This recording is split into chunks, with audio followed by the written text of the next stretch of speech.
आज बड़े सौभाग्य का विषय है कि मुझ जैसा अदना सा कलमकार प्रतापगढ़ की माटी में पला बढ़ा और लखनऊ विश्वविद्यालय से पढ़ाई करने के बाद धीरे धीरे हिंदी साहित्य के क्षेत्र में साधना करते हुए उन विद्वानों के बीच बैठने का सौभाग्य मिला जिनके सानिध्य से रचना धर्मिता का प्रथम चरण शुरू होता है।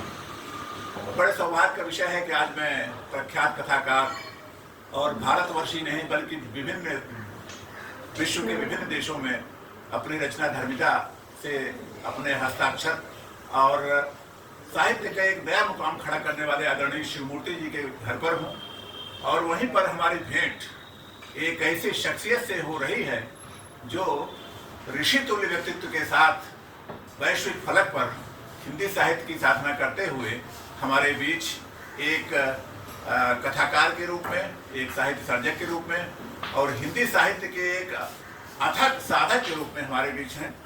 मैं मिलवाता हूँ जापान के टोक्यो विश्वविद्यालय के प्रोफेसर ईशिदा जी से जो हमारे साथ हैं।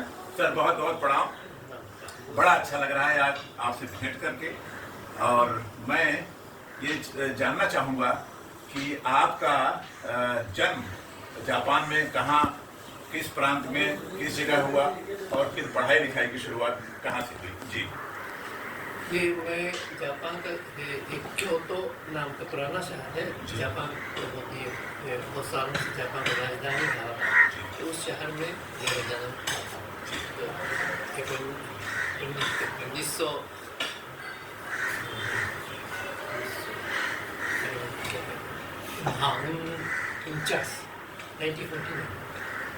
जी थोड़ा और नजदीक आज बनाओ ताकि आवाज क्लियर हो सके। बहुत दूर से छोटी छोटी फोटो आएगी, यहाँ बैठिए, आवाज क्लियर हो, बैठ जाइए वहीं पे।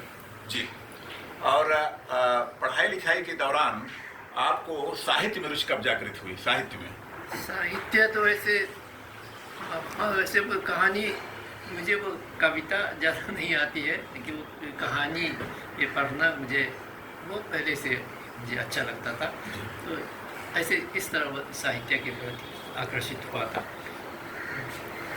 और जापान के किस विश्वविद्यालय में आपने अपने प्रोफेसरशिप के दौरान हिंदी साहित्य की साधना की?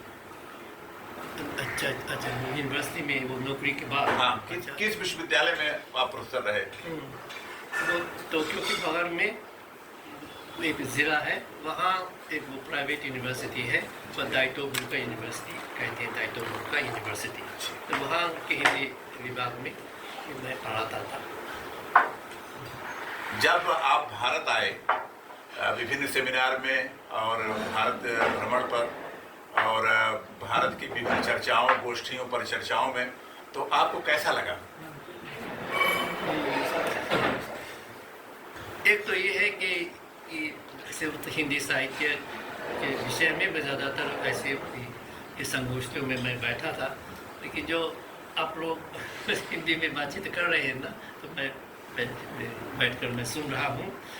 ज़्यादातर मेरे लिए बहुत मुश्किल है, बहुत मुश्किल भाषा में आप लोग बातचीत करते हैं ना। मेरी भाषा तो बहुत सिंपल भाषा है, तो ये क्या बात करते हैं, कभी कभी ऐसा भी हो जाता था।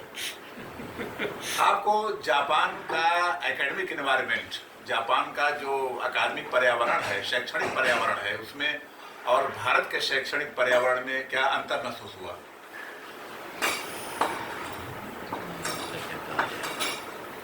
मुझे एक बात मुझे लगता है, जापान में ऐसे वो कॉलेज यूनिवर्सिटी के छात्र जैसे वो नौकरी को ज़्यादा, नौकरी के बारे में ज़्यादा नहीं सोचते हैं।